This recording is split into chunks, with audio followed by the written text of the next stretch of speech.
I would like to confess that I've been asked to cut about 2/3 of my speech out and deliver as short a speech as possible. You are free to believe me or to disbelieve, but please take my word on it that I am not joking. This is very serious, a matter of importance. This is the recording some believe cost him his life. In September 1977, the writer Philip K. Dick spoke to an audience in France. They expected science fiction. What he said, instead, revealed too much about reality and drew the attention of the CIA and FBI, changing his life forever.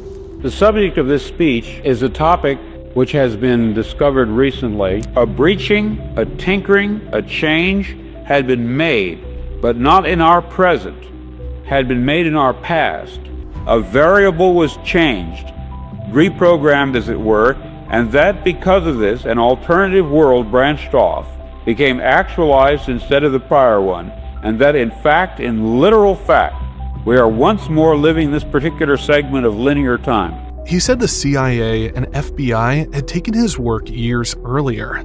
That's when you know he may have spoken too much. In March of '74, the CIA opened my mail. The FBI had a file on me. I've seen both. But the cops were watching everything I did, and I was correct. And I was told the house was being watched, and that eventually my house would be hit, my files would be opened, my papers would be taken, and so it came to pass.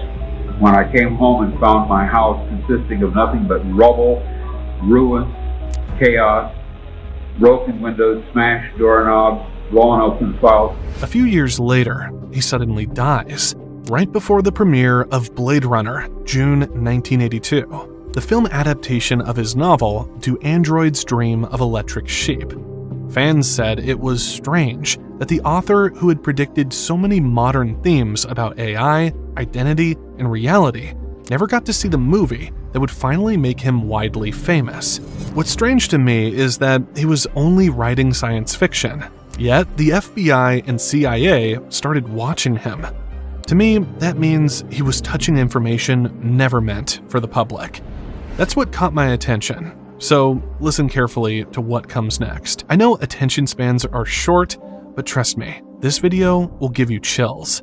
We are accustomed to supposing that all change takes place along the linear time axis, from past to present to future.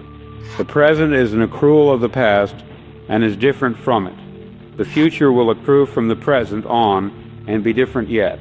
That an orthogonal or right-angled time axis could exist, a lateral domain in which change takes place, processes occurring sideways in reality, so to speak, this is almost impossible to imagine. How would we perceive such lateral changes?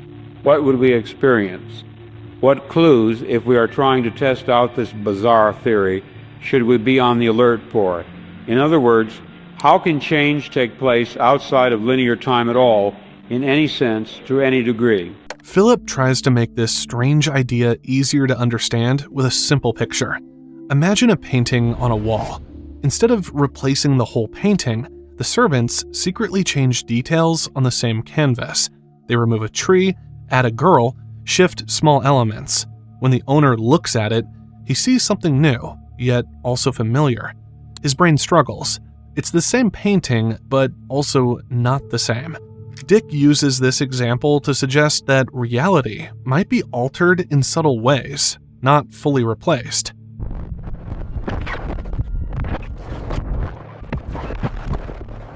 Contemplating this possibility of a lateral arrangement of worlds, a plurality of overlapping Earths along whose linking axis a person can somehow move, can travel in a mysterious way from worse to fair to good to excellent. Contemplating this in theological terms, perhaps we could say that herewith we suddenly decipher the elliptical utterances which Christ expressed regarding the kingdom of God, specifically where it is located.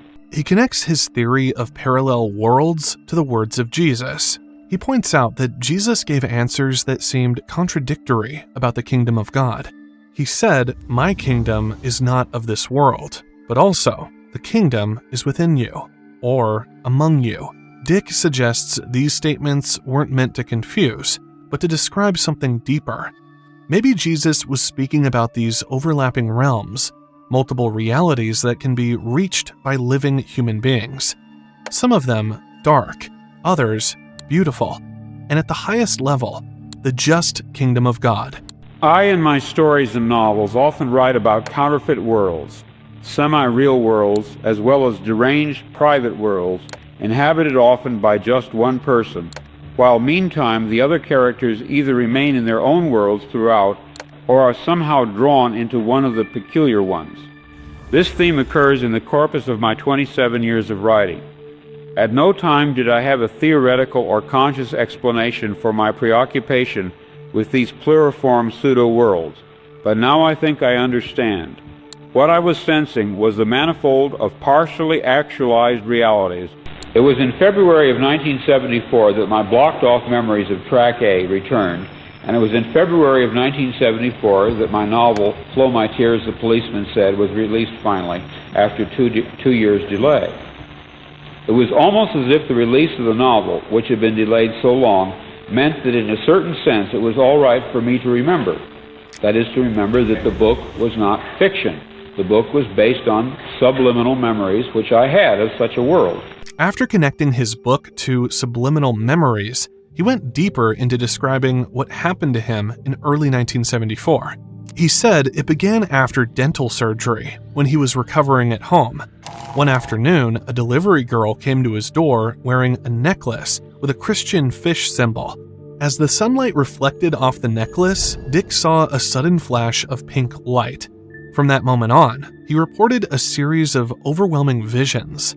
He claimed the pink beam carried information directly into his mind, not images he imagined, but structured knowledge. He suddenly knew that his infant son had a dangerous undiagnosed medical condition. When doctors checked, they confirmed it, saving the boy's life. To Dick, this proved the experience was not fantasy. In the weeks that followed, the visions intensified. He said he lived in two overlapping realities, California in 1974 and ancient Rome in the 1st century. At times, he believed he was both himself and a Christian slave living under Roman rule.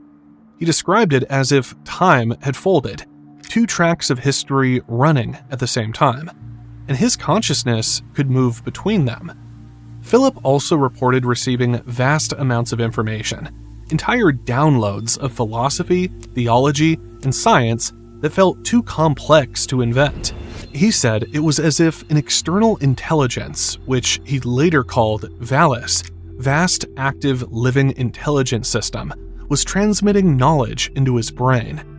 For him, this explained why many of his novels already contain themes of false realities, hidden powers, and overlapping worlds. He believed those stories were subliminal memories breaking through long before he consciously understood them. Plural realities did exist, superimposed onto one another like so many film transparency. What I still do not grasp, however, is how one reality out of the many becomes actualized in contradistinction to the others. More likely, the matrix world, the one with the true core of being, is determined by the programmer. He or it articulates, prints out, so to speak, the matrix choice and fuses it with actual substance. The core or essence of reality, that which receives or attains it, and to what degree, that is within the purview of the programmer. This selection and reselection is part of general creativity of world building, which seems to be it or his task. As you can see, some people in the audience laughed at what he was saying. Remember, this was 1977. Back then, ideas about multiple realities and hidden programmers sounded completely insane to most people. Today, talk of simulations, parallel worlds, or alternate timelines isn't new anymore. Scientists and philosophers discuss it openly. But what still makes me pause is not the theory itself. It's the fact that the CIA and FBI really did open his mail, keep files on him, raid his home, and take his papers. That part still raises questions. If he was just a sci-fi writer making things up, why go to such lengths? Maybe he had said too much. And to make his concept easier to grasp, he gave an example. He compared reality itself to a game of chess. Imagine two players, one representing a dark, destructive force, and the other representing the guiding intelligence behind reality. On the surface, it can look like the dark player is winning moves, capturing pieces, and gaining control of the board. But in truth, the game is already structured so that the ultimate victory belongs to the higher player. According to this view, the guiding intelligence, what Dick sometimes called the programmer, has already chosen the variables in advance. Every apparent loss is only part of a larger sequence that leads to final victory. People sense this instinctively, which is why they pray to be included in that winning path, asking not to be left behind in the game. To be left out means staying under the influence of the destructive force, stuck in a darker version of reality. But even as that force seems clever, even as it appears to win in the short term, it is already defeated. It is blind to the full pattern of the game. The higher player sees the whole board, sees every possible move, and because of that, the outcome is decided. The constructive force will always prevail, and the only question is whether we are moved along with it, or left trapped in the losing side of the match. I submit to you that such alterations, the creation or selection of such so-called alternative presence, is continually taking place. The very fact that we can conceptually deal with this notion, that is, entertain it as an idea, is the first step in discerning such processes themselves. He gave some very simple examples of how these shifts might show up in everyday life. You might reach for a light switch in your bathroom and suddenly realize it has always been in a different spot. Or you might go to adjust the air vent in your car, only to find there was never one there at all. These are reflexes left over from another version of the present, habits from a timeline that no longer exists, but which still linger in your memory at a subconscious level. Sometimes we even dream of people or places we've never seen, yet they feel familiar and vivid, as if we really had known them. Most of the time, we dismiss it and move on. But one of the strongest impressions many people experience is déjà vu, that strange, undeniable feeling that we are reliving the present moment exactly as it happened before.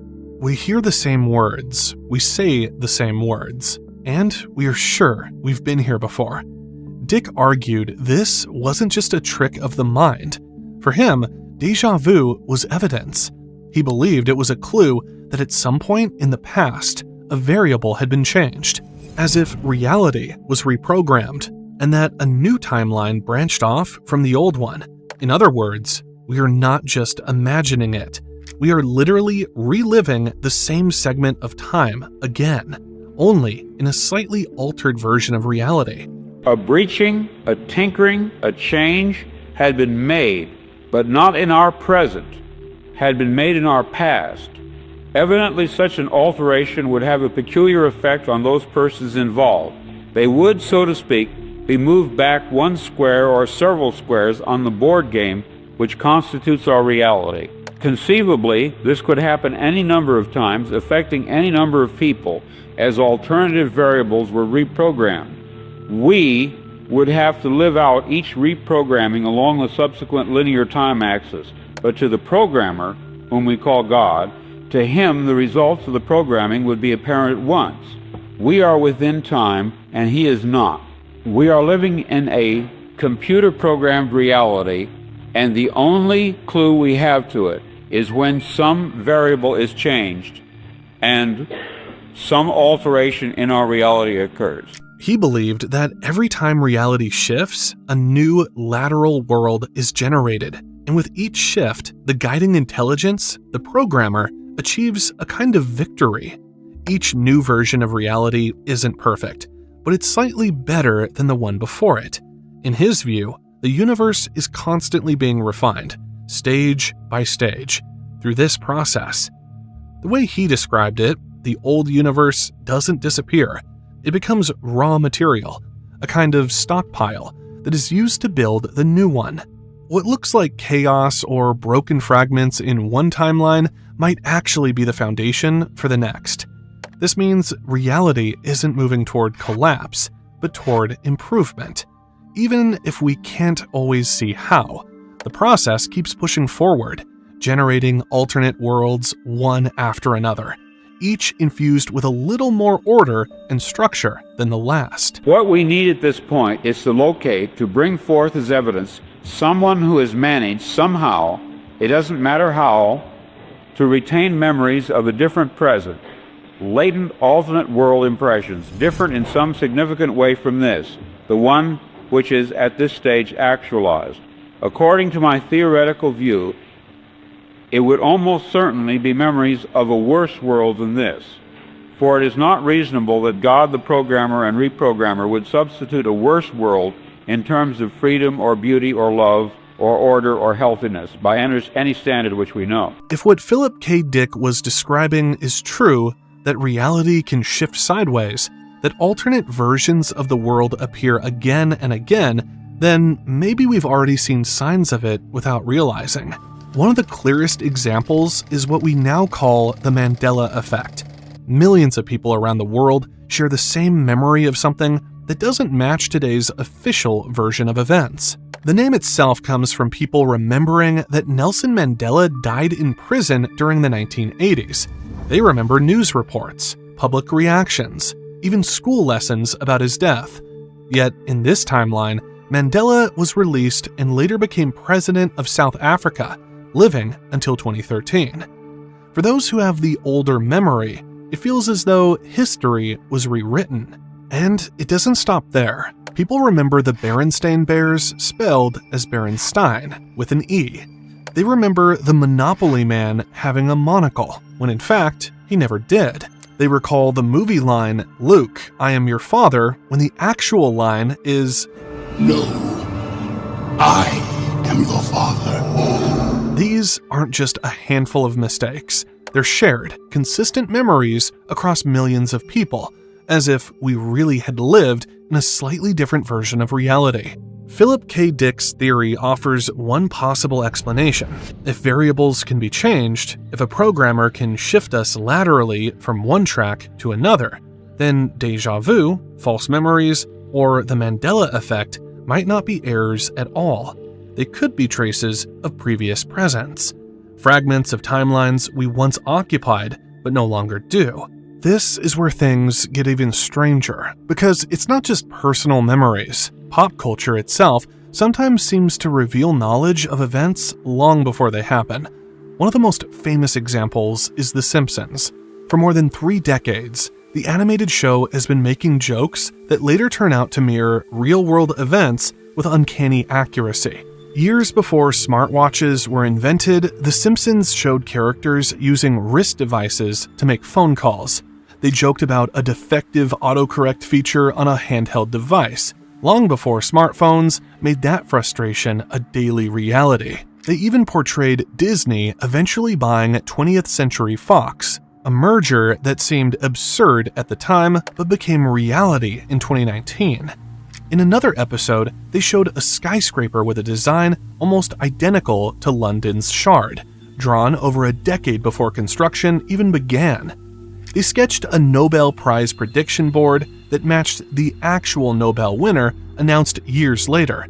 And in one storyline, they featured a 3-eyed fish living near a power plant, which was followed years later by news photos of a 3-eyed fish discovered in Argentina, living by water contaminated from a nuclear facility.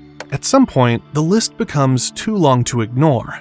These aren't just vague jokes that can be stretched to fit events.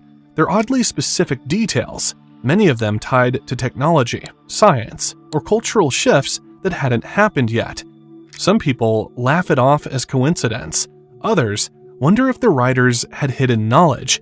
And some even go further, suggesting, half joking but half serious, that the show's creator might have glimpsed the future, or somehow tapped into the same overlapping layers of reality Philip K. Dick described back in 1977.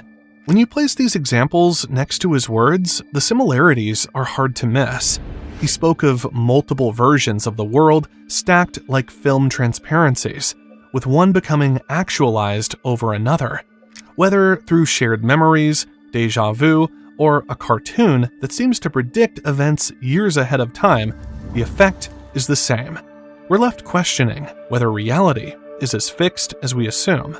And once you notice it, you start to wonder, are these just coincidences? Or are they clues that we are already slipping sideways, moving through alternate timelines without even realizing it?